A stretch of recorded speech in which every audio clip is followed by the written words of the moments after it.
Good evening, everyone, and welcome to Conversations Cafe. I am your host, Carl Evans, Senior Director of Operations at Hope for the Day, and we are glad for you to join us for the second edition of Dual Diagnosis, Understanding Dual Diagnosis, excuse me. Tonight, what we're going to be talking about in our ongoing discussions on mental health and taking small bites at a time is a very important facet of the general normalization of mental health discussions. If you've been following us historically or over the past couple of weeks, even as we're talking about things like systemic racism, we've also been talking about the ongoing reality and necessity of raising the visibility of the mental health discussion, which is our historic goal as Hope of the Day, or rather our ongoing goals, Hope of the Day, to normalize discussions on mental health as part of the proactive prevention theory, which we want to create early recognition and early intervention before mental health challenges raise to a point of crisis. And when we're talking about dual diagnosis, this term, if you're sort of in the mental health industry, if you're in the sort of general well-being world, it's vernacular, it's a trendy word that describes something that, in a way, saying dual diagnosis is kind of counterproductive. What dual diagnosis will typically refer to when you're talking to someone inside of the sort of mental health world, or even industry rather, is that when someone experiences something that is on the physiological side of health, of human and your personal health, that will then create a direct impact on the mental health side. And if you think about that, if you think about the sort of culture of proactive prevention that Hope for the Day, where we don't want to compartmentalize mental health anymore, and we don't want to make it this exclusive box that we only turn to reactively when our mental health very visibly blows up in our face and creates adverse experiences, dual diagnosis is kind of productive because what it's trying to reinforce is the idea that there's a separation between your physical health and your mental health, that these are two completely different worlds in which you should react to in completely different processes. And each part of the human body and the human experience and the journey of health requires its own nuances, for sure, and its own specialists at times and all that good stuff. But the traditional approach when people are separating mental health and physical health is that physical health, we accept the culture that preemptive treatment and constant constant sort of being aware, and the words escaping me or eluding me right now, constant vigilance on our physical health and preemptive checkups and all that good stuff is an essential part of staying healthy and staying in the sort of ideal zone of your physical well-being. But our traditional cultural and communal approaches to mental health is the reactive side, that there are no problems until the problems become so visible that an individual can't conceal them. And if you don't reach that mark, we spend the rest of our time trying to conceal our mental health. And even if you can't conceal your mental health challenges, that doesn't mean that the reactions are ideal. Typically reactive, the current reactive processes for mental health are not ideal. They're not the most comforting, they're not the most embracing, they're oftentimes really just trying to control and minimize the impact. And that's a really broad term for what's out there. So tonight, we use the term dual diagnosis because I hope we can sort of work through illustrating how the bigger vision is that your mental health and physical health are one concept, but we're going to use the term dual diagnosis here to sort of try to unpack something and sort of use a bit of a judo throw here and take this term and try and drive home the fact that people's experiences that you will learn from our guests tonight, their mental health and physical health were intertwined and they could not be pulled apart, and one played upon the other. And hopefully you will learn that through the stories that we tell tonight. Another part of talking about dual diagnosis and trying to dismantle its sort of problematic reality is going back to this idea that our physical health and mental health should not be separated or bifurcated. They are part of the same thing. And that's something that we drive home big time through one of Hope for the Day's ongoing projects, Team Thrive, which celebrates the intersection of the human body and physical activity and mental health. Healthy body, healthy mind is a driving force, which is the idea of the more we can do to sort of find balance and find an ideal zone of being in our physical realm is helps create a positive impact on our mental health. And just on the flip side, our mental health has such a dramatic impact on our physical quality of life that if we can find balance in our mental health, they can dramatically impact positive outcomes for our physical health as well. And before we meet our other guests tonight, I wanted to introduce, or rather reintroduce, our project lead on Team Thrive, Sarah Moss, who you would have met last week if you joined us or were able to listen into the podcast or visit the live stream since last Thursday. So let's first have Sarah Moss come on, make sure we can hear her and see her. Sarah. Oh, hello. Hi, There you go. Sarah. Thank you Hi, for hi. joining us. Thank you for having me back on.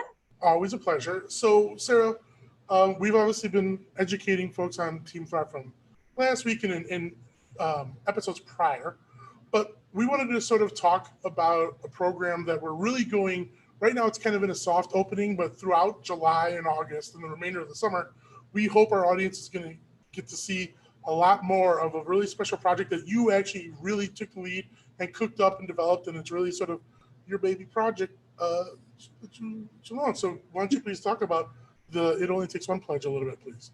Yeah, it was.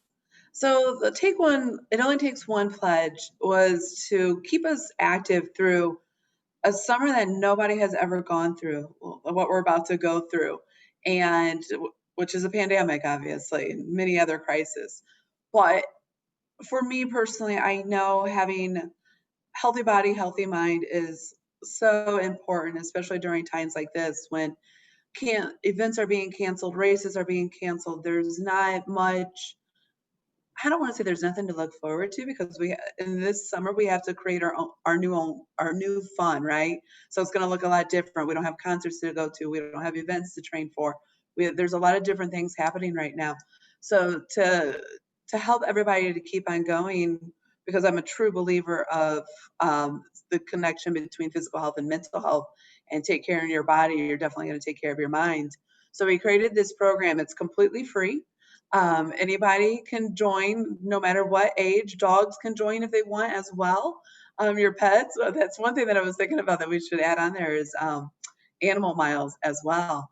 So long story short, what we're doing is we've created a spreadsheet, super easy to sign up. I created a spreadsheet where we're having people log the hours of activities, and that could be anything. That could be from yoga to swimming to Zumba to dancing to boxing to you name it. As long as you are physically active, count that in as your number of hours. And then at the end of the summer, we also want to count the number of miles that we've either walked or ran, and then the number of wheels spun or the wheels spun in miles. So wheels could be anything from bicycles to rollerblades to wheelchair. So I think last week we said it was kind of a gray area between these shoes. I forgot to look into that. The shoes with the wheels on it. So we need to look into that one. So if Wheelies, you want yeah. to count that as wheels, go for it. Heelys, Heelys. So you can do wheels that way. And then also, so those are the main things, the hours, the wheels, and the number of miles that you track. And at the end of the summer, I just want to see how many miles that we can do as a Team Thrive community. And, it's not a competition or anything like that, but it's just to get people active and going out on a daily basis and just getting some fresh air and finding something new. I'm going to bust out my jump rope that I haven't had out in probably since elementary school. So, it's all about being creative this summer and just being active. I shot basketball a couple weeks ago with a friend of mine. I was sore for 2 days afterwards because I hadn't played basketball in so long. So, it's going to be a different summer, but after shooting that basketball for a couple hours, it felt amazing. I mean, it was good. So at the end of the day, obviously being smart with everything that's going on and stuff, but there's ways that we can create our own fun this summer.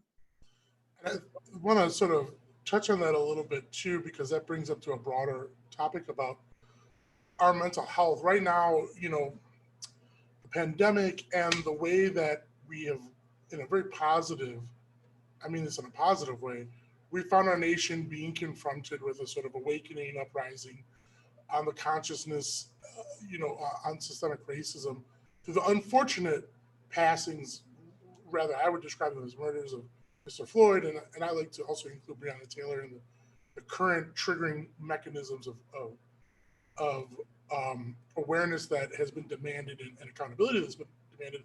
These times are not to be made light of. So when we talk about finding leisure or finding a happy time, I think people think because everything has to be serious and intense that it's almost inappropriate to say, well, is there a chance to have fun? But when we think about mental health, and if you've ever followed Hope for the Day's programming, we talk about the soda bottle and being able to build up pressure. And the pandemic is a pressure builder that can create a mental health challenge. And people have been living with systemic pressure builds in the form of prejudices and abuses. And right now, the activism surrounding trying to bring into account and call in accountability has an even more intensifying pressure build. But it's really important that what we're facing in any realm, and however these things impact you, um, you need to create spaces to give your mind a way to valve, because the realities we face are not things that instantly end or cease. Like a lot of other realities of life, these are factors that require an endurance. They require an ongoing and long-term commitment. And I had a really funny discussion with someone last week about It Only Takes One pledge. And they said, well, I really was never really active, but I have been going to a lot of marches recently. And I realized something, that I came home from a march and, just my pedometer thing is always, it's just active on my phone or whatever. And I realized that I set my personal best record for steps taken in the day. This was someone who's talking about they were participated in the Faith March, which took place way earlier in June. It was really the week after May 25th, and they took part of the Faith March. And they're like, this was like 40,000 steps or something when it was all said and done, because it was all day getting there and all day going through the march and then coming home, and there was no CTA access. And I'm not telling this story in a light way. I think that that's actually an amazing thing too. People worry about the safety of protesting, and that's a part of the reality. But in a lot of ways, the physical act of going out there and being active with your community and raising your voice, that is, to me, that's as consistent with Team Thrive as it is the idea of somebody needs to go out into a forest, a secluded place, and go for a hike or a ride or a run, or get into a body of water and do something, et cetera, et cetera. What it takes for you to sort of release and express yourself with physical activity qualifies. And I think one of the coolest things about Team Thrive and the way you set this up, Sarah, is that it's accessible to everyone. And you should be mindful that, as serious and intense as things are right now, creating valve options isn't sacrificing or betraying things that you have found maybe you've always had a historic passion for, or a passion has been awakened in you this summer because of the realities we're facing. So I can't thank you enough, Sarah, for bringing that up. And I want everyone to sort of keep an eye out as we really sort of turn the volume up on It Only Takes One pledge. Sarah, can you stay with us as we meet our other guests for tonight? Yeah, absolutely. And just before we move over, let's double down. How can people sort of follow and engage in this? Yep. So there's a couple different ways. Our Team Thrive Facebook page, if you can find that, it's it's Hope for the Day /Team Thrive. So find me on the Facebook page. And if you can't find us, shoot me an email, sarah@hftd.org. So Sarah with an H. So you can shoot me an email. We'll get you all set up. We're kicking off. Tomorrow's the end of week 1, but you can join at any point. And I want to real quick story, Carl. I know that we were talking, about your individual that you talked to about the protests and stuff. It made me think about a colleague who reached out to me this week who I could tell was just kind of struggling, and he's active and he's struggling on getting back and being active. And I did over this, through this pandemic and all the stress that's been going on with the racial issues and everything else going on. So I took a step back and I was telling him, I was like, we have to not beat ourselves up right now and realize we might not be able to go out for an hour bike ride, or there's plenty of times I don't feel like going out for a run, but I'll go out for a walk. And then I come back home and I feel so much better. So taking that pressure off ourselves to, get in those 20 miles a week or whatever the case may be, take a step back and just do what you need to do just to make yourself feel a little bit better, and taking baby steps and taking the pressure off of hitting those major goals that we want. And believe it or not, you get back into the groove of it and you're back into it before you know it.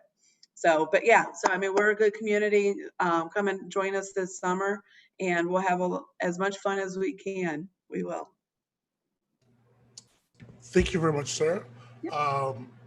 And so, as I talked about right at the top of the program here, Team Thrive has been committed to and really focused on this idea of trying to merge and make synonymous, healthy body, healthy mind. And make that synonymous because, again, culturally, and I do mean, when I say culturally, I sort of mean in a lot of different spaces, there is a persistence to separate or bifurcate the conversation of mental health and physical health. And if you look through cultures in different groups across all geographies, there are always conversations about sort of ideas of balance and sort of trying to keep in check the mind and the body in one sort of space. But when we look at institutional and communal sort of treatment towards mental health, it really is largely reactive. It's really a conversation that's put into a dark little corner that we don't talk about because mental health is almost always correlated in the stigmatized sense. It's always correlated with your competency. That the old way of thinking about mental health was a belief that if your thoughts, feelings, and emotions disrupted your quality of life, it was up to your own willpower to deal with that, to get over that, to address those problems. And so if your quality of life was dramatically impacted by thoughts, feelings, and emotions, then it was your fault. It was a lack of willpower, a lack of strength, a lack of moral character. And that's what really perpetuated stigmas that have been held for centuries upon centuries about our minds and mental health. And we've come to learn and continue to have to press the conversation that is the stigmas that make you think it's your fault or make you think that you're weak because you have a mental health challenge are things that we have to push back on because people have gotten it in their heads to think that way in a way that is not the same as how we think about our physical health. When someone breaks a leg, there isn't a consistent stigma there. However, there are other physical issues that are stigmatized because of the way our cultures treat topics around them. When you think of gastrointestinal issues that people might have, there's any number of personal experiences, things that might have to do with your digestive tract, things with, sort of having to go to the bathroom, things that have to do with the reproductive organs, in which those conversations about physical health, things that are visible that you can see, are also put into the shadows because they're embarrassing. And the only reason they're embarrassing is because of cultural attitudes placed on what we think about those things. And that's how stigma works, the things that we don't say.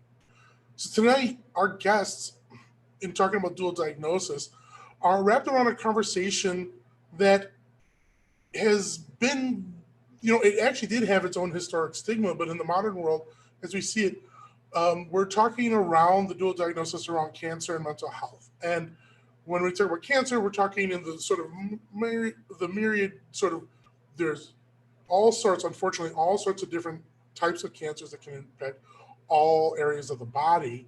But when we think about the big C word, this is a place that in the modern world, it's not okay to stigmatize discussions on cancer. It's not okay to make people feel ashamed if they have cancer. It's not okay to try and silence someone who wants to express their experiences with cancer. And one of the things that's become a recent sort of in vogue discussion is mental health and cancer patients, living with a diagnosis and going through the treatments.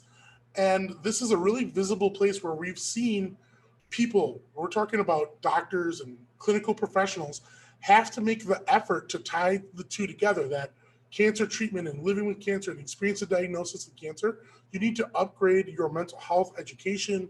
Mental health supports need to be a part of the treatment journey.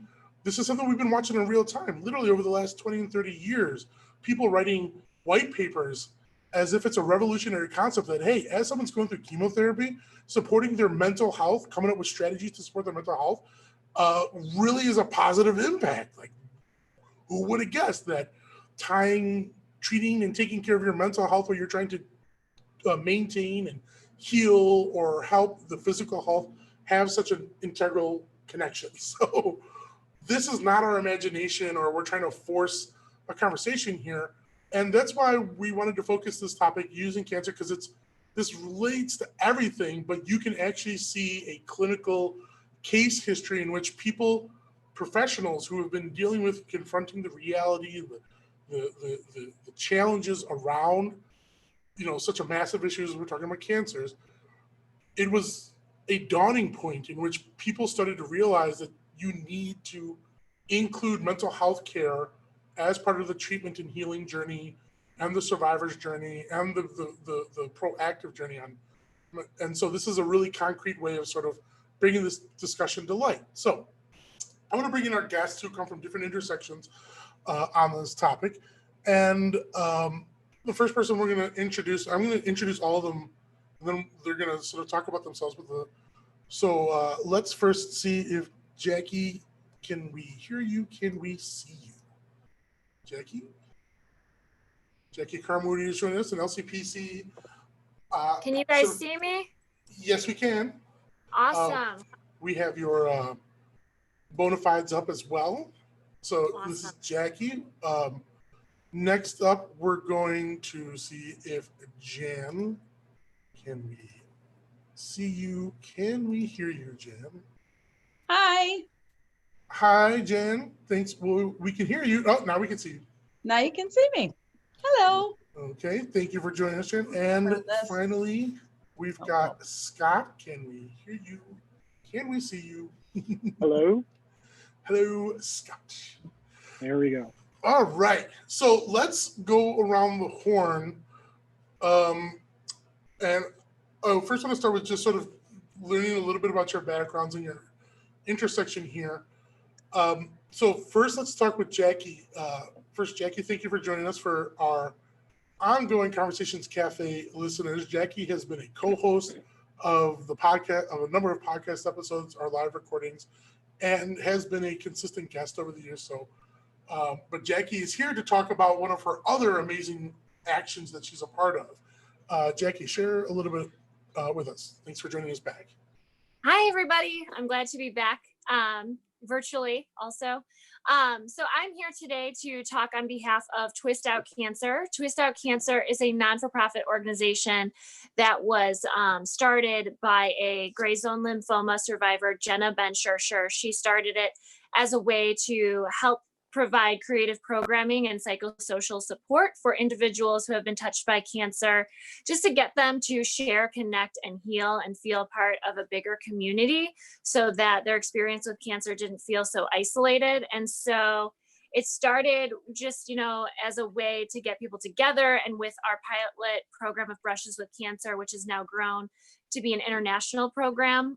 Brushes with Cancer is a event where inspirations who are individuals who have either had cancer personally, survivors, previvors, or are loved ones or caregivers of an individual who has had cancer, they're paired with an artist, and then they meet together for about 3 months, and the artist creates a piece of artwork for the individual, and it's shared at this big event. And it's just a great way to get people to connect with each other and just share the stories and have it be an ongoing way for people to continue to be involved. And we've recently grown the TwistShop program, which I've been fortunate enough to be part of and develop. The TwistShop program is our ongoing workshop program, and these workshops are creative arts based. I've been using art therapy within them to provide group therapy to people. And so pre-quarantine, pre-pandemic, we were offering these groups in person, providing the supplies and the space for people to come together and engage in a really therapeutic art making group where they could just be in a room with other people who understood their experiences, understood what they were going through, and they didn't feel like they had to show up or put on a facade or put on a happy face when they were really feeling like crap or weren't feeling their best due to treatment or anxiety about an upcoming appointment. They could just be real and be themselves with a stranger sitting next to them. So those were taking off and really awesome. And so pandemic hits and we can't offer them in person, but we've definitely done an awesome job providing them virtually. Every week, we do a Tuesday group.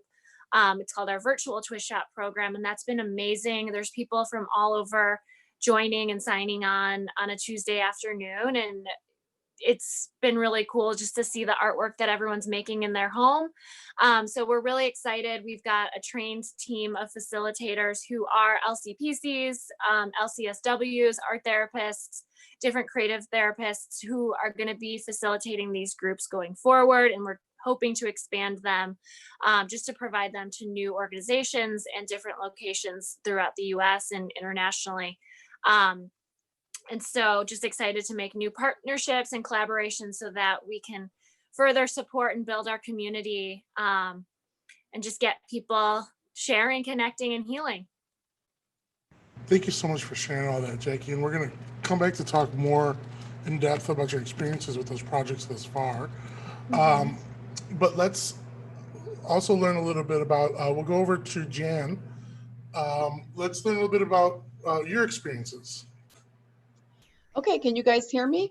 Everybody good? I was diagnosed with breast cancer 6 years ago, just this past June 9th. So I just celebrated, you know, the 5-year survival rate, which gives you enough, you know, I have like another year from my 5-year survival rate. So I'm feeling pretty good. And my journey was a rather long one. I was kind of blown away by my mammogram. I've been, you know, doing mammography since the age that it was appropriate. And I've always been someone who has been proactive with my, not only my physical health, but also with my mental health. And I got a call, you know, your mammogram was irregular, I believe was the word that they used. And I said, well, what does that mean? Well, you know, you got to come back in. We need to do a more detailed ultrasound. And at that point, we'll determine whether or not we need to biopsy the irregularity. I guess they wouldn't call it a tumor. It wasn't yet cancer. It was just an irregularity. So, you know, fast forward, I get the appointment, I go in, they have to biopsy, they do the biopsy right then and there, and it's a Friday. So I had to wait the weekend to get the results, as well as into the next Wednesday, which is what the people at the center told me. But fortunately, I got a phone call from my OB-GYN on that Monday morning, and he said, you're not waiting till Wednesday. I know people. So he made a few phone calls, and by noon, I had the results. But unfortunately, I got a phone call back from the surgeon's office before my OB-GYN called me back. So I'm on 2 different phones. I'm on my house phone and I'm on my cell phone. And I just said to my doctor, you know, they want me to come in at 4 o'clock. I wasn't born yesterday. It has to be cancer, because they would have told me it wasn't and I wouldn't have to come in. And he said, that's right, but they cannot tell you anything over the phone. You definitely have cancer, but it's the good kind. I'm like, oh, okay. It's the good kind. And he said, well, you know, go to the surgeon, have your husband meet you there. If he can't get there in time, here's my personal number on my cell phone. Text me. I'm right across the hall. I'll excuse myself and I will come. You need a second pair of ears to listen to what the surgeon has to say. So fortunately, John, my husband, was able to meet me there. We were given maybe about a half an hour to wait and fill out forms and do all the insurance stuff. And in the meantime, you know, my heart's beating a mile a minute. I'm having some anxieties about this whole thing because my headspace went right to the absolute worst. But the surgeon was very calming and gave me some options. And we opted for surgery, lumpectomy that Friday. So this was Monday. That Friday, which was Friday the 13th, was my day.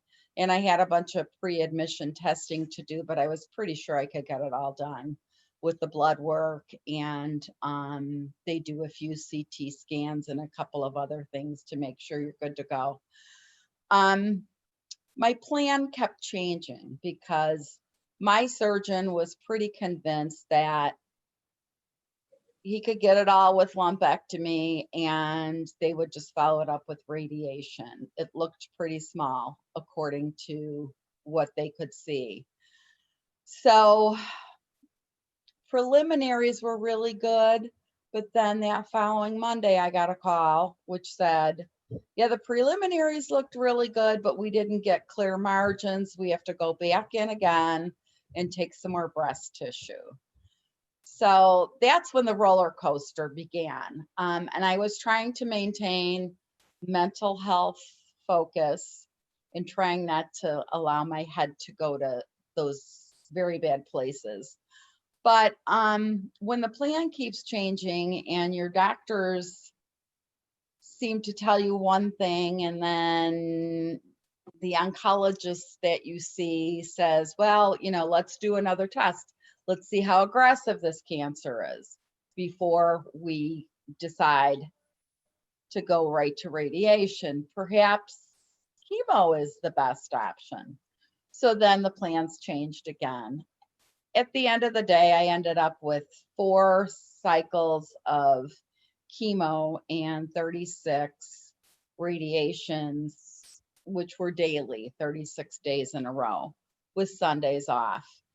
So my life was kind of on hold for about 10 months. By the time I healed from the surgery, I went through the chemo and I went through the radiation. So the nightmare started in June, and by February, I was pretty much done. But, you know, your body takes a beating, and so does your mind in the process. So I really tried very hard to join support groups, do my yoga, manage the stress that was created by the disease. And on those days when I really, really felt horrible because of the chemo, you try to listen to your body. And the one thing I learned was not only do you listen to your body, but you also have to listen to your mind, and that there's no harm in taking a day off or, you know, deciding that today is a day that I'm just going to sit back and pamper myself, because you want to push yourself, but you can push yourself beyond what you can really handle. And then you end up, I would say I just got whacked, because I'd end up, you know, just exhausted and starting back at square one again. So in the end, I reinvented myself. In the end, I was a better version of what I was prior to the journey. And I shouldn't say in the end, because it was a whole new beginning for myself. And I've always believed that your physical health is very, very much dependent on your mental and your social health, and vice versa. All of those facets rely on one another, and you can't have total wellness unless you have physical, emotional, and social health. So that being part of my previous experience, because I taught health education my entire career to high school students, I really relied on what I taught all those years and what I learned from teaching all those years. So 6 years later, I'm here. And do I wish I never had cancer? Of course. But We are all products of all of our experiences, and I think that that experience really helped me evolve into a healthier human being as a result. So that's my story, and I'm sticking to it. Well, one, we're glad you're here, still here. I'm And glad two, to be here too. thank you so much for sharing your story. And there's a whole oodles of questions I have for you all. But let's learn a little bit about Scott before we move forward. Scott, please introduce yourself to the Conversations Cafe audience. Yeah. So my name's Scott. I work with Hope for the Day and the marketing and education team. I got involved. Was it last summer? I think. Yeah. So it's just been about a year. So yeah, I guess we'll get to the fun bits. I was diagnosed with Hodgkin's lymphoma in fall of 2018. I was just entering I was, kind of in the midst of my the last semester of my junior year of college. And I guess kind of going back to what led to getting diagnosed, in January of that year, I had noticed a lot of lumps on my neck, and it was just kind of like, well, that's weird. I thought it was an allergies thing.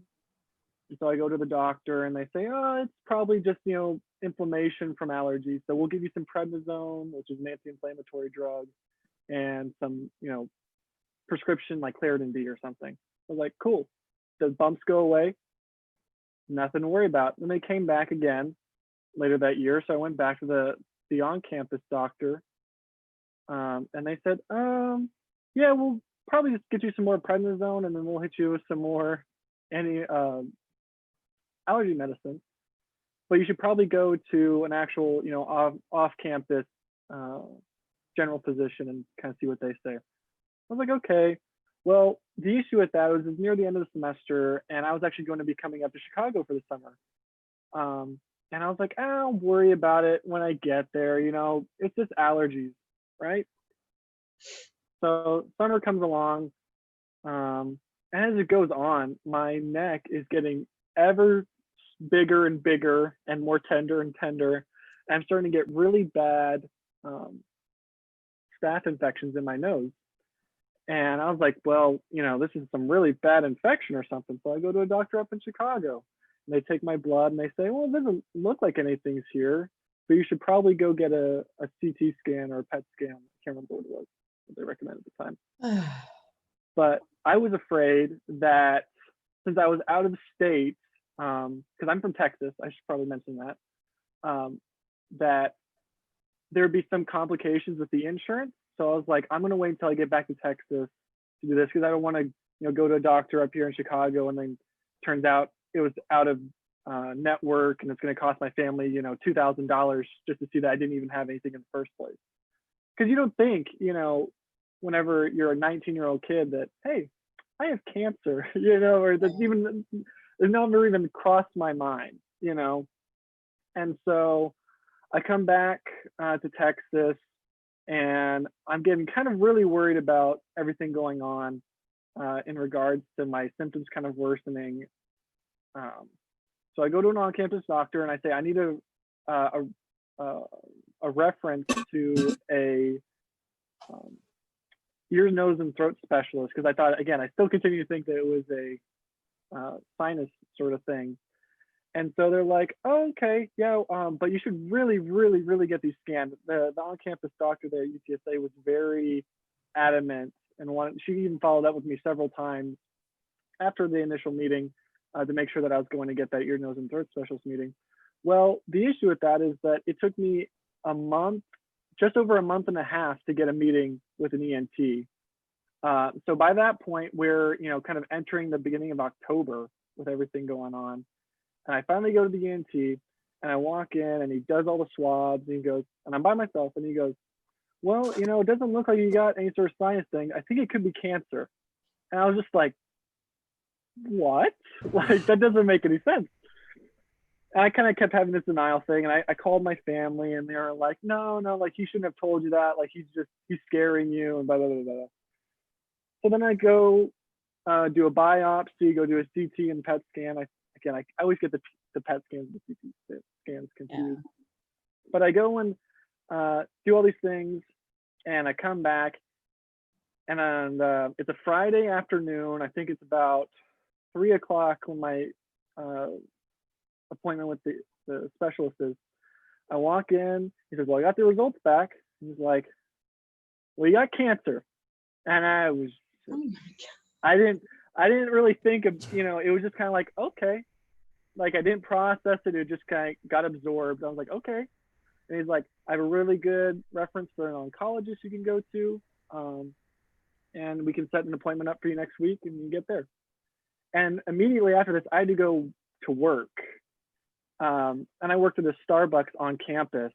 And so nobody's on a college campus on a Friday afternoon. And then I was mainly just doing restocking work, going to the big walk-in freezers and getting pastries for the next day for the weekend.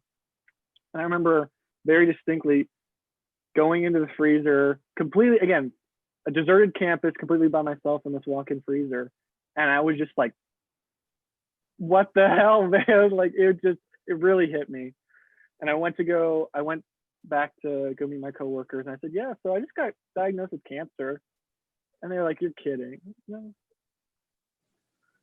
And yeah, so next week I went to the oncologist, really great guy. He's like, all right, here, we're gonna get going right now. Later that week, I had my Mediport for the chemotherapy installed. Mm-hmm. And then that next, following week, a couple days later, I was at my first chemo session. So the turnaround from getting diagnosed to actually being immersed in it was extremely quick. And I don't think it gave me a lot of time to process what was going on. And yeah, so I went through, I think 3 cycles of 6 months of chemotherapy. And it was one of the most difficult things I've ever had to deal with. My mental health took, I've struggled with my mental health before, anxiety, depression and whatnot. But those chemo sessions, especially those first few and then the ones near the end, they really started to hit really hard. I get a session on a Friday, midday or so.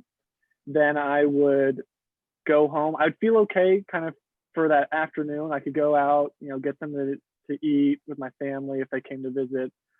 Then I'd go home. And then for the next 4 or 5 days, I was just done. Gone. I was so tired. I couldn't drink water because the taste of the chemotherapy was so bad. I couldn't eat bland foods because, again, the taste of the chemotherapy is so bad. So I was drinking like pickle juice and like powdered lemonade because it was just something that was so strong that could help overcome the taste for me. But that also meant I wasn't taking care of my physical health in terms of what I needed to be, consuming. And it took a toll on me for sure. But the 6 months go by. Kind of lost my train of thought where I was going with this. But 6 months go by, they do the kind of periodic scans throughout, and they go, all right, it looks like it's all gone, but you still got to do another 2 months of chemotherapy. I was like, well, if it's all gone, why the hell do I got to keep doing it? Obviously I know why, because they got to make sure it stays gone. But whenever I was going through school through all of this against the recommendation of my doctors and family. They wanted me to go back home. And I told them, I was like, no, I'm not gonna do that. I had a plan. I was gonna go to, my college, graduate in 2 years with my bachelor's. And I didn't want to go home and sit around, for 2 semesters and not get some school done. Because the diagnosis kind of hit me right in between 2 semesters. So I caught at the end of my fall semester and the majority of my next spring semester. So it hit me pretty hard. But yeah, when I finally got my last treatment done and they finally said, all right, we can go ahead, we're going to wait a couple weeks, we can get your Mediport out for the chemotherapy. I said, the best thing I ever heard, honestly. You always see videos of people ringing the bell that they have in the chemo rooms. It was really surreal, ringing that, and the kind of morale in those rooms. I was the youngest person there by probably 50 or 60 years. Yeah. And so seeing their faces light up when they saw that I, had finished, it was really nice, but also made me kind of sad because I wasn't going to be there to see them to do the same. But yeah, I went, got the Mediport taken out, and I remember as I was going under, they put me under for it. I asked the doctor or the nurse, I said, "Is there any way I can get it, like the actual Mediport?" And I passed out because I had to pay about $1,000 out of pocket for the Mediport. I was like, I'm not gonna just let it get thrown away in some garbage can. And so I woke up and the doctor put in this little jar for me. So kind of keep it on my desk. I want to make it into a proper paperweight sometime, but just a little reminder. Not that I would ever forget, but yeah, I'll go ahead and that's the story. Well, man. So Scott and Jen, I have to. It's always harrowing listening to these stories, and I gotta thank you both for feeling comfortable to share those experiences, because it's not easy, obviously, and that can be revisiting and retriggering. And you obviously knew you were coming on, but the importance is both in hearing the stories and you having your lived experience.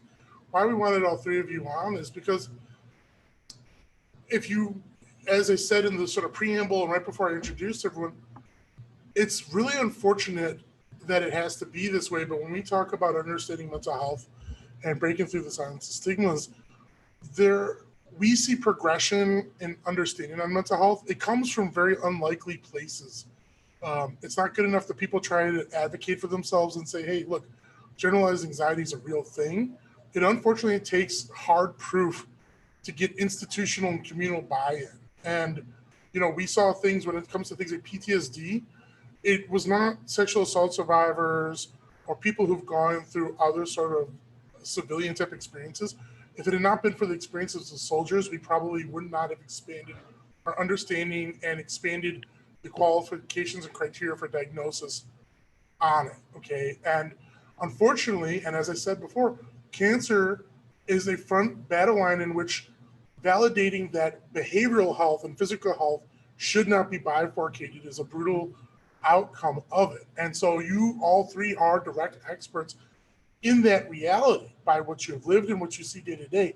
When we talk about the idea of cancer and the reality of the myriad of different diagnoses that are out there, according to the National Cancer Institute, the federal research body, as of 2018, we average about 1.7 to 2 million new diagnoses each year. As of 2018, there's roughly 15.9 or so million cancer survivors in the world. On average, there are about 16 to 20,000 adolescents and young adults between the ages of 0 and 19 who are going to get a diagnosis of cancer. Survival rates have dramatically increased since 1990.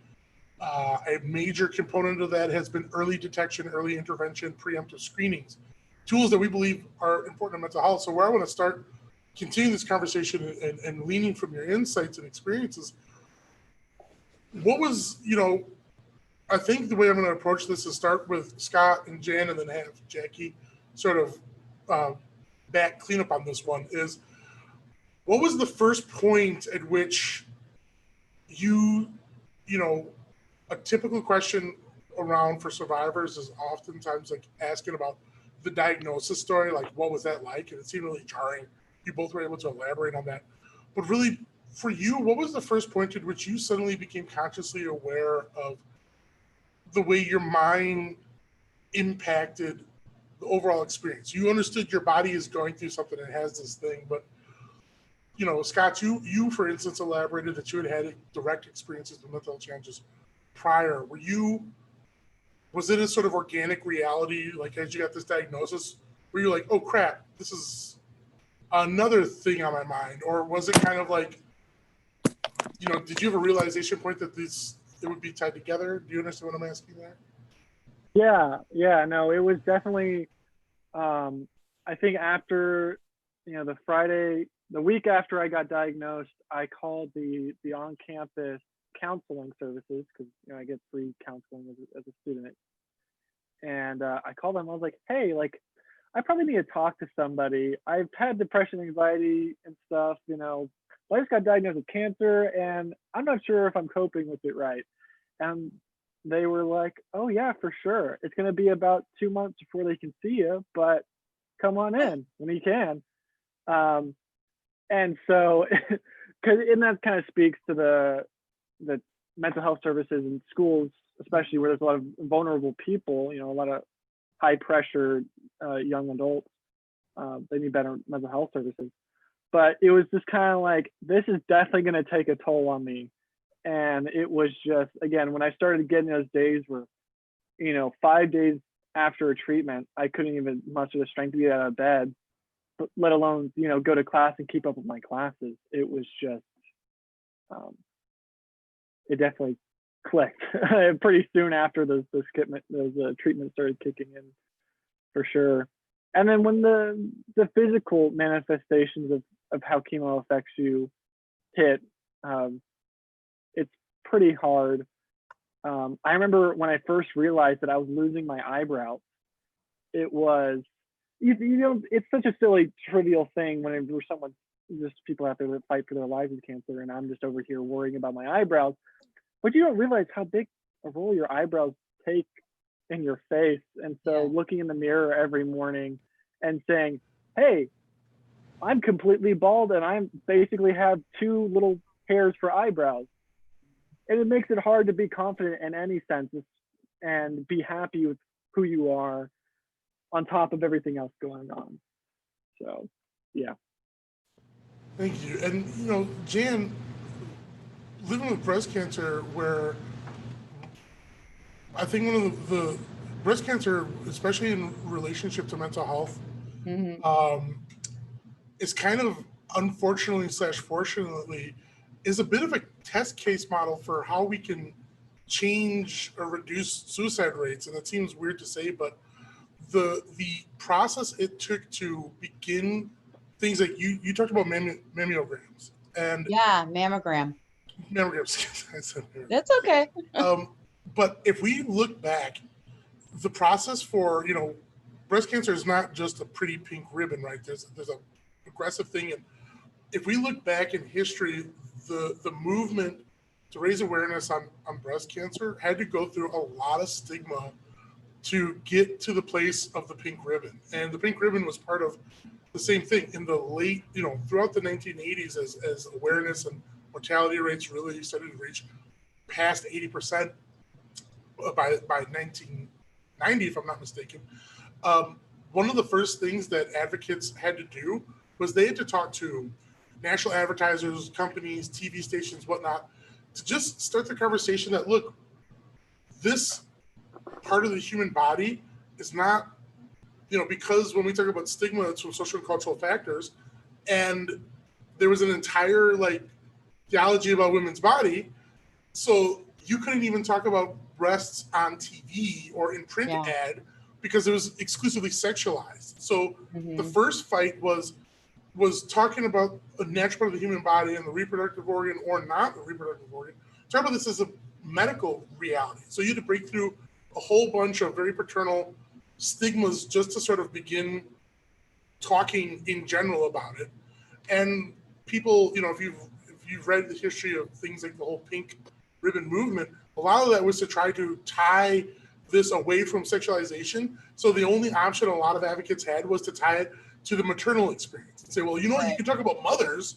So let's make this a discussion about mothers as a torpedo or as a covert way to get this topic on into the general public. And unfortunately / fortunately, recoding this, this cancer into that language to break through the sort of puritanical hangups, then led to, one step in talking about breast cancer by making it synonymous with pinky motherhood and all that stuff. But then they had to take the next step of empowering individuals with some sort of proactive go, and that's where look for lumps. And then they had to do a whole education series on look for lump, talk to doctor, don't feel ashamed to talk to doctor, and pushing that through. And when we talk about ideas of like proactive movements, that's what we have to go through is break this through SEMA. So from your personal experience, you know, if Scott's 19 and he talked about a sort of, you know, there's a sociological, cultural like impact. A 19-year-old doesn't talk about cancer. That's not really a visible thing. You talked about persistently going through checkups. And then, I mean, mammogram has been, or mammography, yeah, I I'm guess sorry, I is screwed the that up. proper term. That has been available to women over a certain age, depending on what the history is, you know, your family history. Fortunately, or maybe unfortunately, fortunately, there was no history of breast cancer in my immediate family.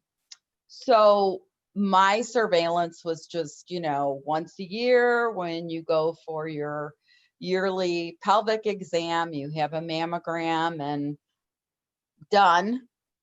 You leave, you get the little card in the mail that says, you know, good, you're good to go for another year. Mark it on your calendar, make the appointment next year. So that had been my experience up till maybe a few years prior to this. A few years prior to this, the mammography office had just upgraded all of their equipment, and they had digital screening, which was much more precise. And again, I had an irregular mammogram, but they redid it. And the second time through with the ultrasound showed that it wasn't anything cancerous. It was just, I have cystic breast disease, and there were some cystic areas that needed to be identified either as cystic or as something irregular, in which case they would have done a biopsy. So again, going into this a few years later, I'm thinking, maybe they upgraded their equipment. I really wasn't tracking. You know, I was kind of in a denial state. Plus, a few months prior to that, actually a whole year prior to that, I had retired. I was a caregiver for my father, who had major abdominal surgery where they literally gut him like a fish from above his cardiac scar all the way below his belly button. They took all of his organs out, pulled all the scar tissue away because they kept having bowel obstructions, put everything back, sewed him up again. But he had like 6 months rather, of a great deal of caregiving needed. My mom's his age. She couldn't do it. My sisters were both working. They couldn't do it. So I was a caregiver to him. He's still with us, 90 years young, and he's still with us. So I guess I did an okay job caregiving. Fast forward maybe about 8 months after retirement, my son, Michael, is diagnosed with bipolar. That March, prior to the June of my diagnosis, he had a manic psychotic episode, and it was one of those situations that I felt scared me to the point where I have never been that scared in my entire life. And it was one of those things where you look like my son. I know you're my son, but what have you done to him? Because his personality was completely psychotic and manic. And my husband, John, and I had to hospitalize him, which was one of the most difficult decisions of our life, but we knew we couldn't handle this on our own. And he had drawn little blue marks on his arm. Well, he had drawn all over the walls of the bedroom, as well as little blue slash marks on his arms. And all I could see was the glass that was in the picture frames and things that he could use to take his life if this was a loud and clear message to us that he was desperate enough to do that. So after that happened, we immediately took him to the hospital. He was hospitalized for a week. He was released in our care, and then he stayed with us for those 6 weeks prior to my diagnosis. So when I was diagnosed and the reality hit me, I was more worried about him. I was really worried about my parents, who at the time were 84. I was worried about everybody except myself because it didn't scare me as much as Michael's psychotic manic episode.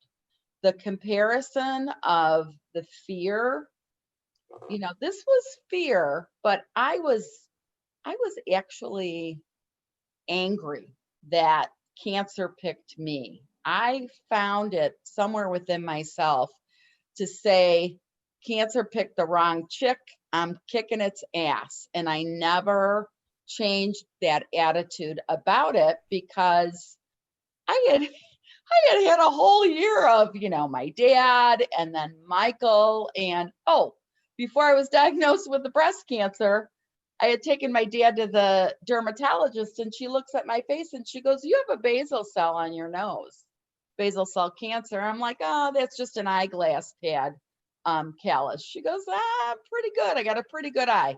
Let me biopsy that." So she takes a little snip of it, and 2 days later she calls me and says, "You have to have Mohs surgery. You have basal cell cancer on your face, and it's growing really deep. It might reach the eye. So we need to take care of that right away." So 18 stitches later, bandages out to here prior to my breast biopsy. So I had all these things that just kind of rocked my world. So when this happened, I was just kind of like ready for,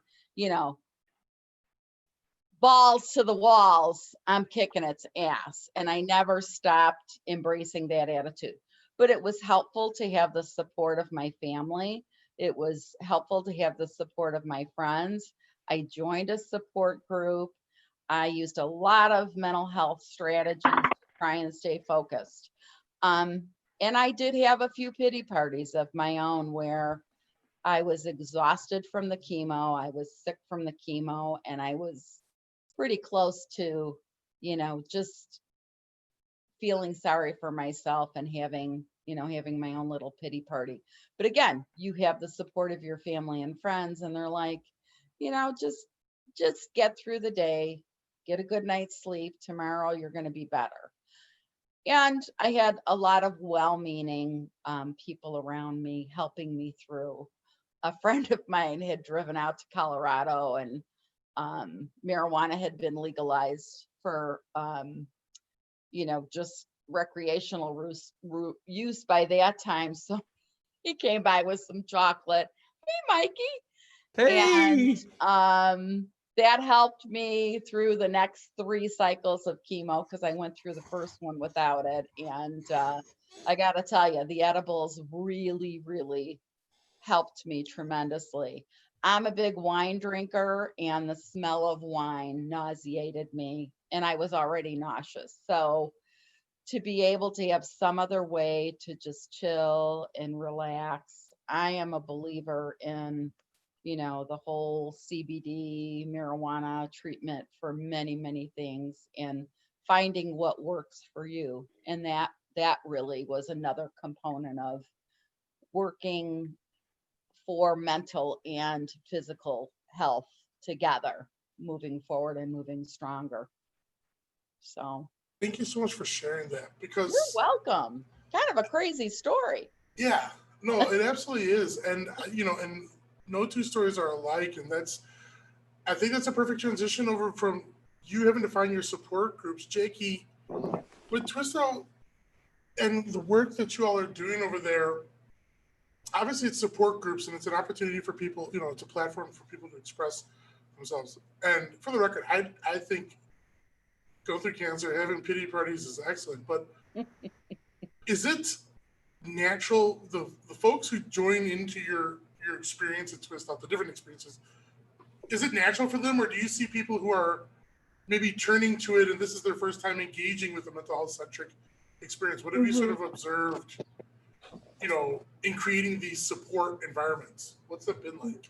Yeah, definitely. And I do see a lot of people who didn't really know how to talk about the mental health aspect of it before, but being in a room full of people who know what it's like to have anxiety about an upcoming appointment, or depressed because their, wellness and health is not what it used to be, and they've lost a lot of the, functions that they used to be able to go do, or the energy levels of being at weddings or social gatherings just isn't there. And so the depression is hitting them a lot differently. They're able to sit at a table with people who are like, no, I know exactly what that's like, and you don't have to pretend like it's okay for me. You can tell me how hard it's been or how difficult it's been. And so those conversations are really the ones that we like to promote, to get people talking about their experiences and recognizing that mental health is such a big component of their journey, just as an individual, but also with their cancer experience. And so I would say it's a combination of people who know that they may have had underlying mental health concerns, and then people who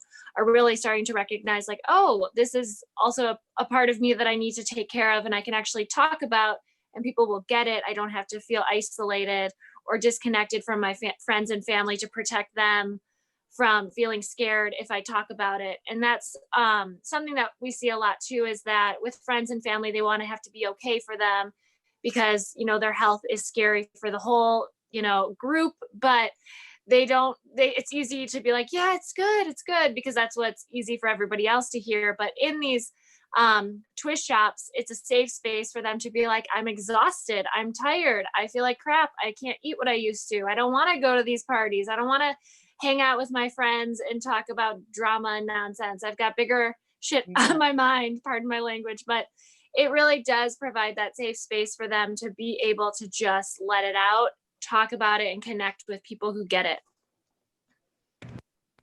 And to that point, really for everyone here is, so when we talk about mental health, and obviously in talking about dual diagnosis, the focus is on the reality that behavioral health, as the institutional phrasing would be, and physiological health are not. They're all joined together. But for people, especially, and we use cancer as a focus because it's such a rich case study history of people suddenly being like, oh, wait, what if we come up with mental health care ways that can improve outcomes? And talking about caregivers, but I want to focus on the people living with it, both survivors or actively, managing through a diagnosis, is the anger part. Jen, you brought it up. Scott, you talked a little bit about the frustration and saying, hey, a 19-year-old.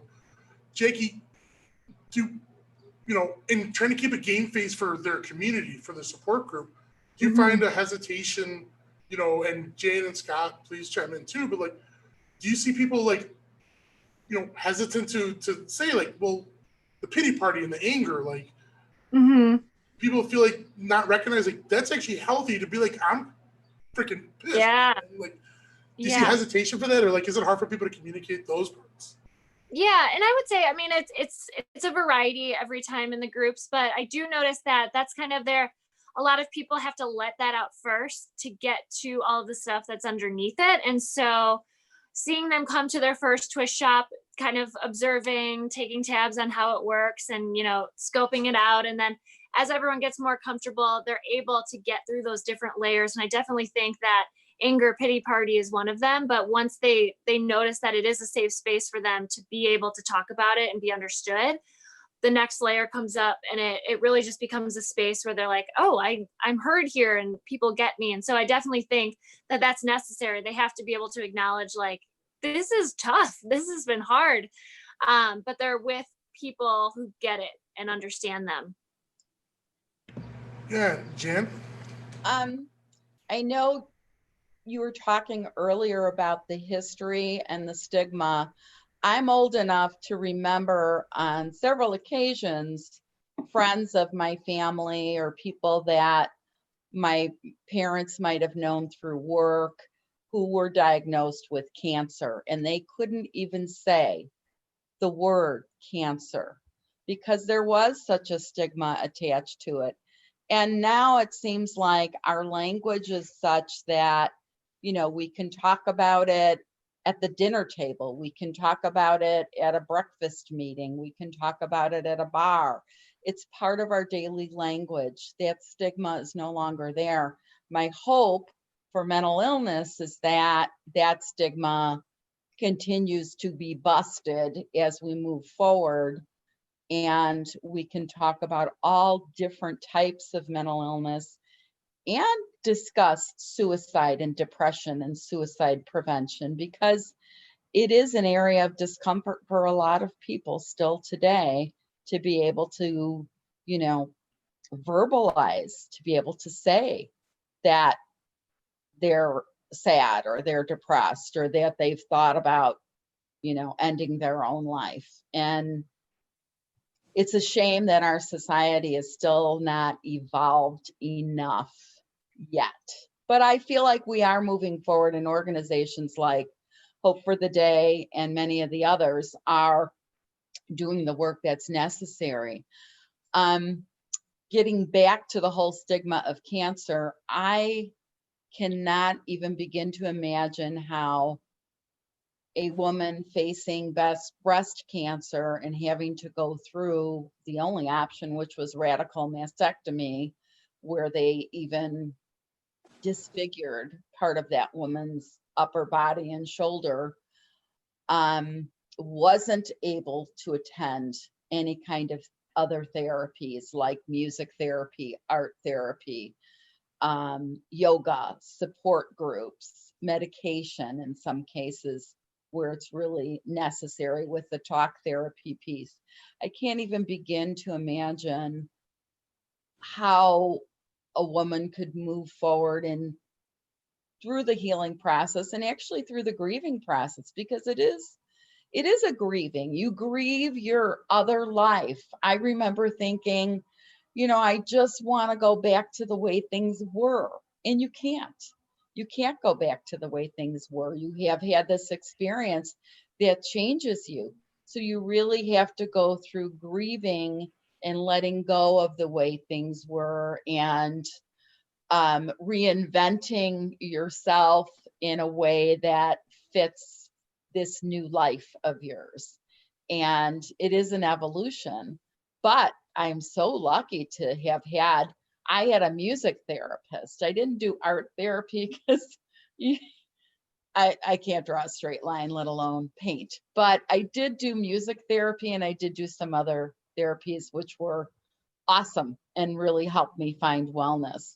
But to not have those things and to not even be able to talk about it because of the stigma is just inconceivable to me. Mm-hmm. And We've come a Scott, long way.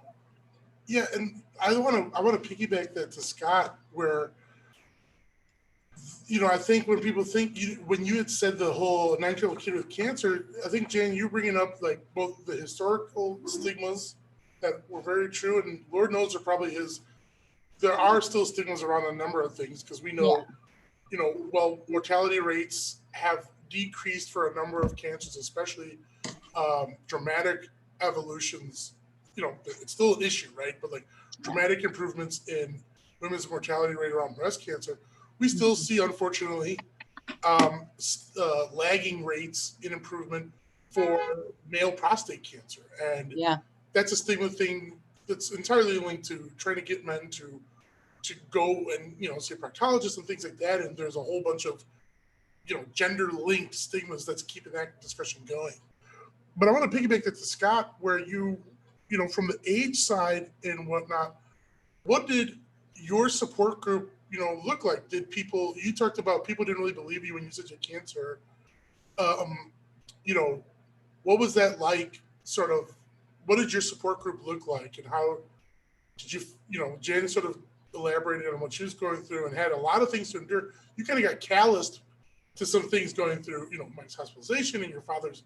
Yeah. What was it like for you, Scott, with all the, you know, the school responsibilities, and you're looking at just trying to be a college student? What did your support group look like? Were they quick to rally? Did you have to build it yourself? Yeah. So I was, it's not lucky by any means, but a lot of family members of mine have, you know, had cancer in the past, either, you know, won their battle or they lost.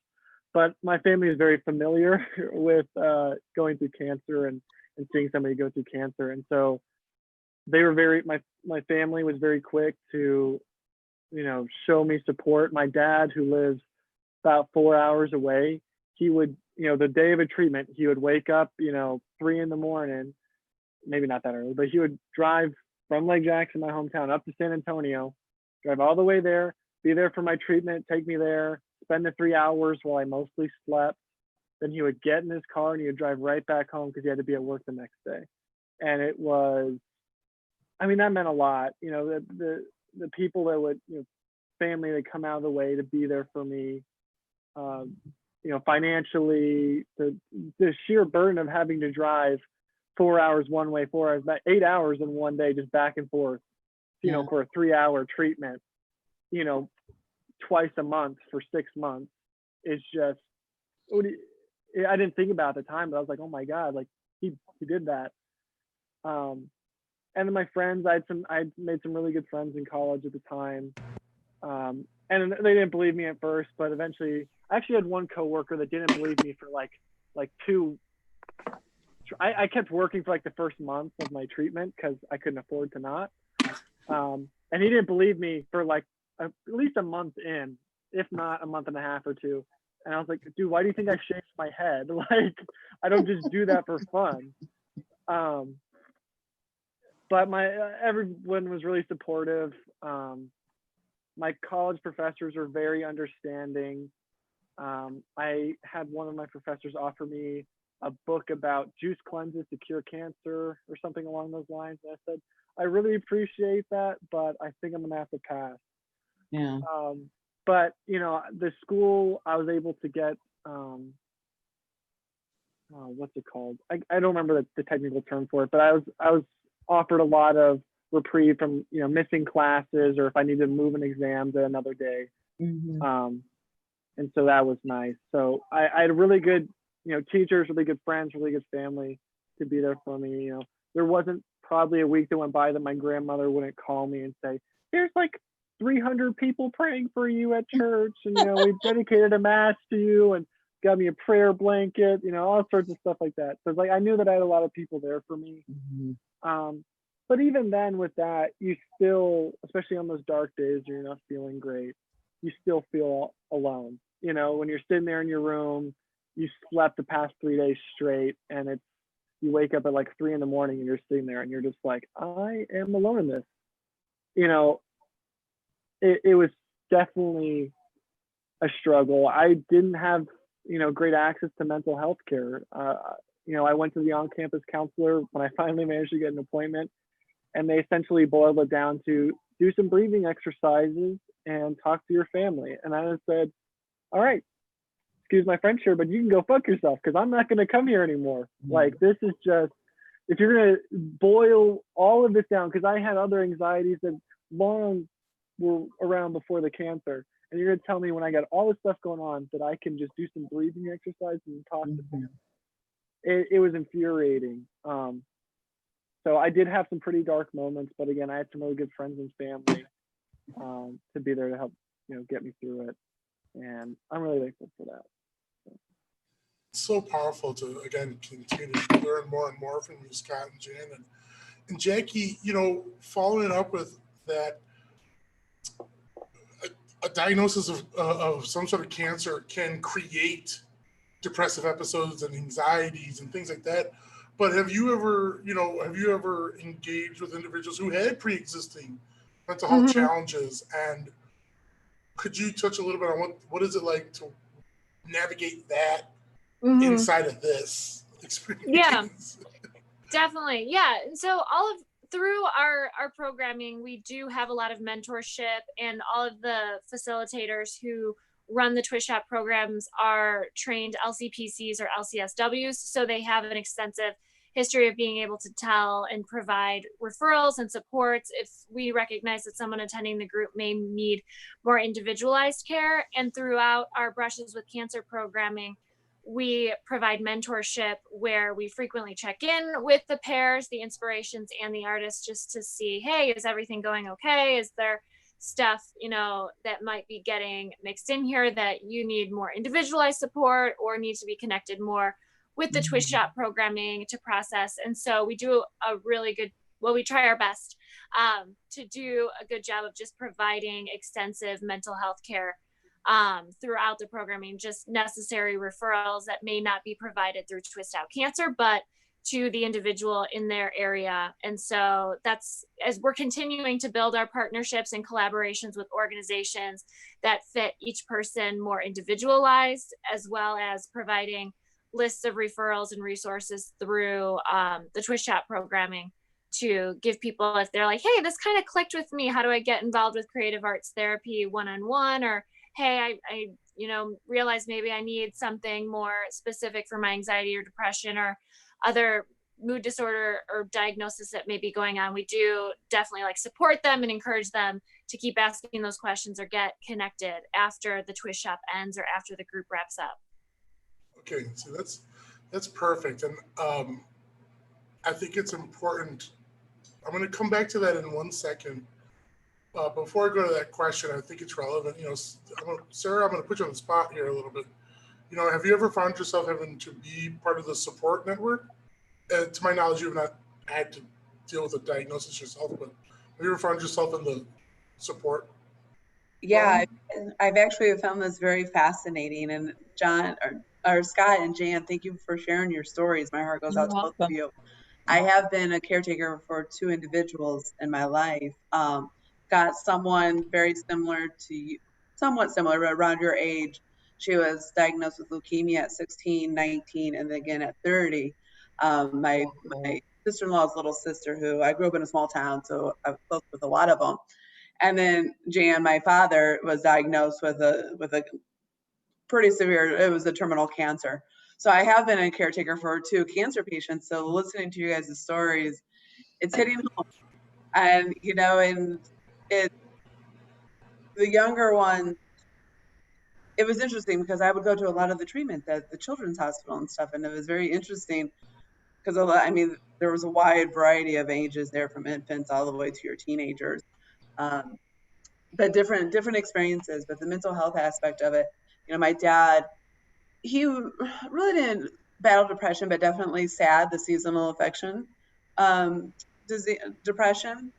So it was hard. There's no doubt about it, and we tried the best that we could to keep the morale up and, the spirits up and stuff. But I definitely agree that having that support there, both physically and emotionally, is tremendous. And, Jan and Scott, it sounds like you both had great support systems. And I think that helped tremendously going through treatments like that, because it's, personally, I haven't gone through it, but I've been a caregiver for them. Yeah, it makes all the difference in the world. And just this last November and December, again, I was in the caregiver role for an aunt that had no children. But fortunately, she had 16 nieces and nephews, and I was one of the nieces that stepped up and helped her throughout the last 6 weeks of her life. And when you are a caregiver, you are part of that whole dynamic of trying to not only maintain your own physical and mental health, but really trying to reach that individual that you're caretaking in a way that lifts them up and lifts up their mental and physical well-being. And it's a very difficult role to be in. So I hear you. Absolutely, it is. It's rewarding and difficult all at the same time. Yeah, I feel honored to have been able to spend her last days with her, but by the same token, I was completely exhausted, and your own self-care takes a hit. And it's really important as a caregiver to remember that your self-care is as important as the caregiving that you're doing, because if you get sick, you're really screwed. Exactly. Everybody's screwed. So, yeah, The caregiving role is not an easy one. In fact, Carl, I wonder if maybe that's another subject for Conversations Cafe is, the caregiving role for someone who Yeah, Mike. may need it, Yep. just saying. Oh no, absolutely. That was actually Because there is a little bit of Sign her up. PTSD with Producer that. Vinopal over here. yeah. I'm There's sorry. It's no, probably no. on your list. I'm just making a suggestion. And No, I'm that's I love it. I that's a love it, very Mom. I'm just teasing you. that's a very good point. And interestingly enough, that was our inaugural podcast was All in the Family, which was focusing on caregiving. Oh, I have to Jackie, listen you to were that. I think no, you so. were on All in the Maybe. Family too. Okay. But and we should always come back to it. But and why I asked about caregiving is if you were paying attention to what Jackie was describing, all these intricate supports, this is kind of the way I would sort of want to wind down this episode. Driving home, because again, it's a serious topic. It's directly linked to mental health. But why we especially wanted to focus dual diagnosis by exploring the realities around experiences with cancer is that in talking about the mental health experience, one of the biggest, most powerful issues, aside from the fact that stigma silences us and it creates this big obstacle, is that, okay, even if we can help empower individuals to recognize it's okay not to be okay, and you can speak out and get help. If you were listening to what Scott was talking about, access on college campuses and places like that, for mental health in and of itself, there's still dramatic deficiencies in institutional supports and resources. And that's not some accidental thing. It's the way we as communities and individuals prioritize mental health. And while we need, to expand private practice and things like that, we also need community services. And these are things that are established by a social policy that turns into institutional policy. That's people demanding where their tax dollars go, et cetera, et cetera. Why I'm bringing that up here in this very moment, especially tying in all the realities that we've been talking around social justice in the sort of awakening in talking about systemic racism and everything from George Floyd's murder forward, through calling out and looking for accountability in society, is this one brutal reality. When we talk about cancer, so many people, sadly, have been dramatically impacted by it. And that has built a social coalition that prioritizes cancer to a degree. Anything that needs support can always get more support. But what you see in cancer is an accessible will to put financial money behind it. It's largely private donation. Yes, there's federal and government support. But being able to make something like TwistShop Go and TwistShops Go isn't just done by happy wishes and happy thoughts. It takes resources and money and getting people to invest in it and put dollars behind it. And there are lots of amazing organizations, both civically connected and independent, nonprofit, standalone autonomous groups that can make a case and make a direct connection with financial supports for cancer. And the level of care that's seen through Twist Out is something that in the perfect world, that should be accessible, whether it's through a hospital or a private institution. That kind of level of interactional care is something that should be available to every person going through a diagnosis and going through chemo and going through survivorship. But what I'm drawing to light is that it unfortunately takes a thing like cancer to see a big prioritization of building up resources for mental health, because that's always been the story with mental health. Stigma has put it into a corner, and it takes these other experiences that connect people and shake people out of the cobwebs of making it a dark secret. Unfortunately, dual diagnosis is an expressway to people validating mental health, this thing that's because it's invisible and because it's in an essence intangible, even though it has very real world tangible impacts. Mental health doesn't get the prioritization. It sits behind this wall of stigma because people can make a one-to-one for cancer, and they can't hide from, it can't stay silent from the impact it's having, whether it's mastectomies, whether it's mortality rates, whether it's surviving and thriving through the pain of chemos and surgeries and the driving and being the caregiver or the one living with the diagnosis themselves, you cannot escape. You cannot hide. You cannot conceal the realities that people have to go through with this very, very, very, very intense reality that millions of human beings across the planet, and obviously millions of Americans, North Americans, South Americans, and everyone else faces. And that's what I want to put a sort of bullseye in right here. Dual diagnosis is one of the best ways to understand the road we have to take in order to get proactive on mental health, which is to say, to change the course of suicide prevention in America and around the globe, because we are losing too many people staying silent behind a culture of concealment. And that's largely perpetuated by a society that does not prioritize mental health. So when you look at people like Scott and Jan and Jackie and TwistShop Cancer, you're seeing people who are on the front lines of the reality of cancer and all of its various diagnoses out there and the difficulties and challenges and the courage and bravery it takes to face it, go through, persevere. And I believe in the Stuart Scott quote.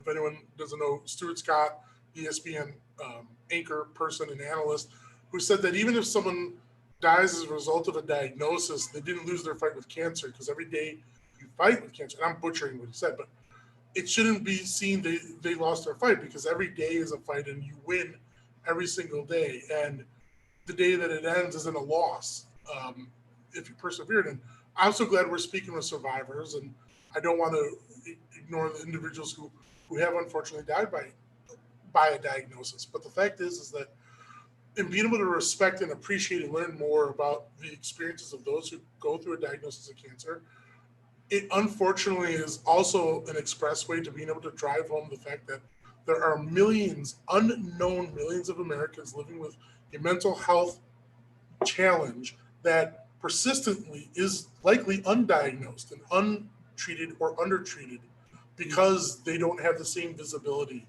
they don't have the same sensitivities, and it's hard to build the same sort of networks that we can get people to rally around for cancer patients and people with a diagnosis. And I hope that that's what we're trying to drive home, is that if we can have respect for the courageousness and the courage and the amazingness that all of you have in this confrontation with the big casino, as one of my uncles would refer to it Big as. casino.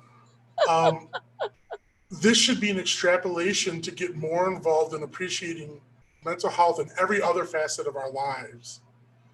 And that's unfortunately what it takes. People who have lived through, confronted and experienced and been touched by cancer in any form, unfortunately, you've been enlisted into the bigger mental health fight out there. And this is, if that's your call to arms, that's fine. But think about the experience, what Scott's story has been shared, what Jan has shared, the insights that Jackie has shared, and even Sarah and Mike, you've sort of in spirit shared. For those who are watching, Mike is the same Mike. He's the son of Jan. So she wasn't disclosing or talking out of school. She had full permission to share the personal experience because Mike has shared him before as well. Yeah, let's talk about that shit, right? Yeah.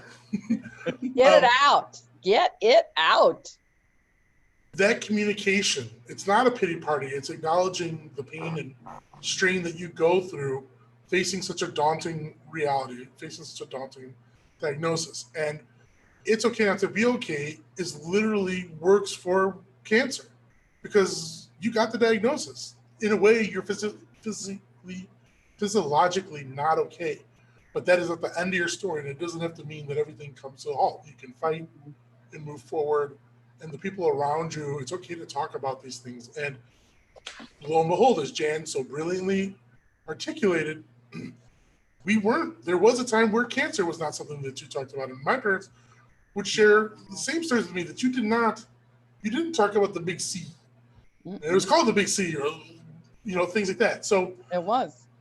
I want to, before we wrap up, I would just like to get some insight from all of you, if I could be a little greedy, and just if you had any closing words for people, maybe living.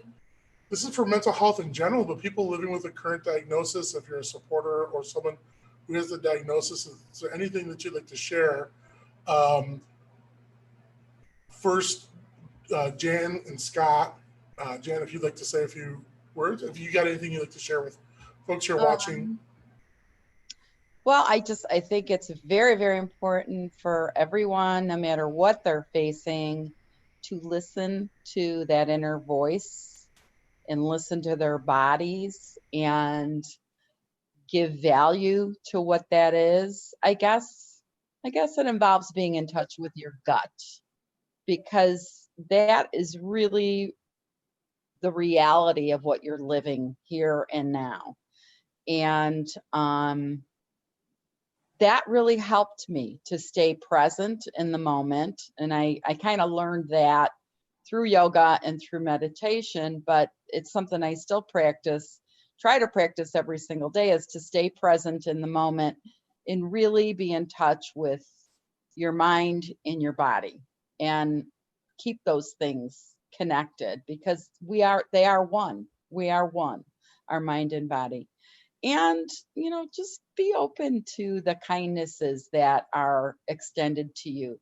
There's a lot of good people in this world. I know right now there's a lot of anger and a lot of,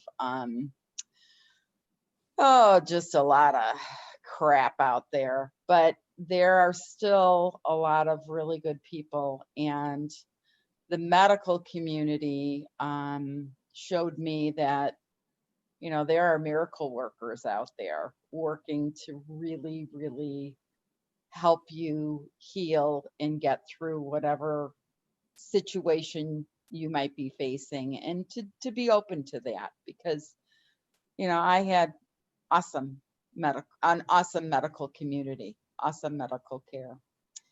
And, whatever support you can get from anybody. And it might just be somebody that you meet through your support group. I still am friends with so many of those ladies that I met in the support group, that they've enriched and added to my life tenfold, 100-fold. Thank you so much, Jan Vinopal. Appreciate it. Scott, any closing thoughts for us? Yeah, I mean, the thing that I struggled with a lot was just getting through the days when I was conscious, is just like being aware of everything going on and trying to think about way too much, thinking about my schooling, thinking about my family, how they're worrying about the financial aspect, thinking about all the troubles that were going on in the world. And it was just so much. And when I would finally, sit down and just focus on one thing, whether that was, I took an art class my spring semester when I was going through this, and just finding like that 3 hours I could spend in the art class just going at it, and I've always liked art, and it gave me a chance to really focus on something and do something. So I really recommend anybody going through this, if anything, just try to find something. It doesn't have to be a productive thing. You don't have to make anything. It can just be something to take your mind off. Mine just happened to be, art. And just, appreciate the people that are there around you that you may not think about. Like I said, I didn't really think about my dad being there all the time until after the fact. And I realized, I was like, it was insane. He had to put a new motor in his truck because he wore the other one out and from driving back and forth so much. And it just, I don't know how I'm going to tie all this stuff together, but really just, I don't know. You got to find something, and you got to take, appreciate the people that are there for you.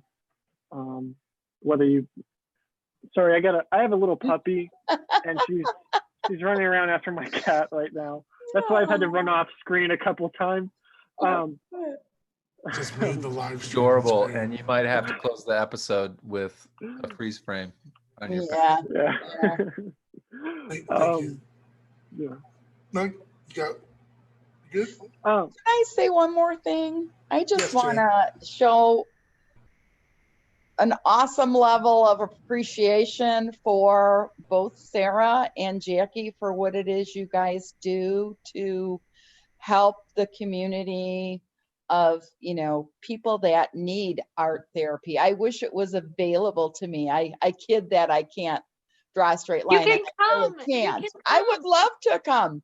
You And it should. wasn't I available to disagree, me at Mom. the time. So, I found a really good music therapist, but I would have loved to have had that available to me. So We're painting, do Mom. the Me and good you. We're work. painting. Let's Me and paint, you. yes. And same thing with you, Sarah, and the physical health work. I mean, both of those challenges, painting, doing the work to earn the miles and do the hours of exercise, those things melded together are going to be what helps anyone who faces any physical or emotional challenge move forward, move through it, and heal. So thank you both. Thank you. And thank you Thank for the you. work that Love you guys claps, do love every claps. day. Thank you. Okay, that's all I'm going to say. Well, I'm thank done. you. And Go ahead, Carl. go, Sarah. Well, I'm sitting here, Jan, I'm like you. I have no artistic skills at all. I joke that I can't. You and draw I have to paper. show up at Cancer Twist or Twist for Cancer. TwistShop. You I'm guys are sitting here coming. looking at my adult coloring books. So you need to get into adult coloring books. They're amazing. Yeah, I have a few and I should. You know what? I crochet. That's my artistic expression. That And is I art. cook. I create all these culinary. Manja. Yeah, I cook. So, but I would like to express myself through the arts a little more. So you and I will show up. We will. Okay, Sarah, you're on. It's a date. It's amazing. Carl. Um, Don't you think that Jackie will? They should go to the Twist Shop, and that Jackie will prove them wrong and show them that Everyone is an all artist. us. And so the attendees that show up saying they can only draw stick figures, those are the ones I go to right away, and then they create these amazing pieces. So just wait. You're on. You're can on, virtually. girlfriend. All right. and Challenge why, accepted. and why I was waiting to have Jackie go last is, Jackie, how could somebody look for and find more information for Yes, Twist definitely. Shops? So if you go to our website, twistoutcancer.org, there is a link for the Twist Shops, and you can sign up for our free virtual Twist Shops. We have one this upcoming Tuesday. It's 1:00 Central Standard Time. It's an hour long and it's free. And you just sign on Zoom, you register, and you have your own art supplies that you can use in the group. So it's just a really awesome space to just meet new people, listen, observe, share, connect. You can really determine which way you want to participate at your own comfort level. And we are really excited to continue to grow our partnerships. So if you are an organization or you have a group or a cancer support group that really would benefit from having a Twist Shop, we host a free pilot Twist Shop with the group. You just have to fill out the application online. It's just a form just stating what your group needs, what you're all about, what your mission is, and we'll do a collaboration. And I definitely see a collaboration with Hope for the Day in the future of doing a Twist Shop together, hopefully in person, but if it needs to be virtual, that can definitely get done also. So like I was saying, we just trained a bunch of awesome facilitators. And so it used to be just myself trying to make all this work, but now we have a great team of trained art therapists, creative therapists who are going out and doing these Twist Shops in just different locations around the US. So we have the resources to bring them to different groups. Just reach out to us and we will connect with you. And hopefully I will see your faces on Tuesday because I will be running that Twist Shop group and it is free. You just need to register at twistoutcancer.org. So twistoutcancer.org. And again, we will be making sure wherever this is posted, everywhere this is posted, that Twist Out's information is also available. Mm-hmm. I seen Vicky plugging away. And yeah, if you look in the comment threads right now, we're also promoting it. Oh, that's so smart. And Sarah, did you have any closing words before I sign us off here? No, I mean, this has been great. I know you know, you guys hit on a couple of personal, I may have gotten a little teary-eyed, so, but it was all good. So thank you again, for sharing your stories. They hit home. Yes, and yes, Rick. So before I close out, just as a, I don't know if anyone knows this, but it's Zoom law in the COVIDian reality. Zoom law is if your animal pops up on camera, you have to feature it. Yeah. And never, ever, ever. And this shout out to everyone. I don't care if you're in a corporate Fortune 500 meeting or my whatever. Look at If an that. animal appears on your camera, you better feature that mother trucker. Look at it. Oh my Look at that Dogs, movie. dogs are welcome to the TwistShops. Oh, I mean, so I need. cute. Can you get a close up, like without scaring the pupper? Look at him. Look at him. I That's can get good. my cat too if you guys want to see my cat. Brother, that's good content. Go ahead. I'm not gonna stop you. Well, Scott's grabbing his cat. I'm going to plug a few things before we sign off. Number one, keep an eye out for It Only Takes One Pledge. I will pause now. Look at the kitty. Look at the kitty. There's. What a, oh, look at him. Oh, I love his markings. Oh, it's beautiful. Yay. Beautiful. I'm sorry, that's wonderful. Yeah, I don't want to torture your animals, but beautiful. So finally, I want to plug for everyone before we sign off here. Keep an eye out for It Only Takes One Pledge. Right now, if you go to Hope for the Days Facebook page, you'll see one of our groups. If you know how to navigate that, is Team Thrive. In the Team Thrive group page, you will see all the happenings on the It Only Takes One Pledge. But we will be really going ham with turning the volume up and promoting it as we come into July. There were some other things that we had to sort of focus on a little bit. We'll be posting more about Twist Our Cancer. And this coming Saturday, June 27th, we will be having the inaugural Breathe for Hope yoga and mindfulness class. Breathe for Hope is not your regularly scheduled yoga. It's a very special mental health centric experience hosted by two amazing instructors, Britt and Nicole. And it'll be at 1:30 p.m. on Hope for the Days live video experience, which you can register for at peervention.org. You need to get an RSVP to get into the webinar experience and join us. And it's part of the sort of Team Thrive umbrella of trying to connect and embrace and empower healthy body and healthy mind experiences. Again, it's for all experience levels. This is totally free, and it's not your, all yoga is fantastic for sure, but this is a very special variation focused on mindfulness and connecting our mental health with our body as we go through these demonstrations. We would love to see you there. It's this Saturday. If you join us on our Instagram lives on Saturday for Saturday Morning Tunes, they'll be talking about it there as well. But if not, please go to peervention.org, RSVP.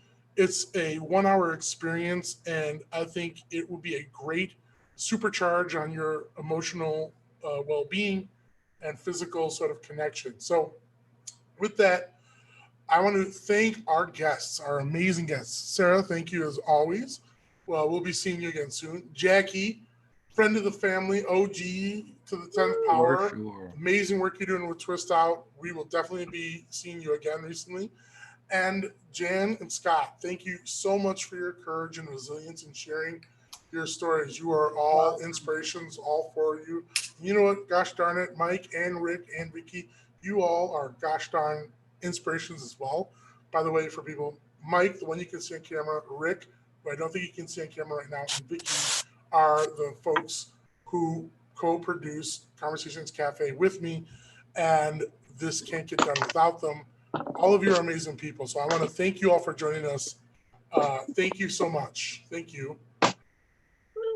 And finally, as we wind out, I just want to thank all of you for joining us for Conversations Cafe. And remember, the conversation is never finished. It's always going on.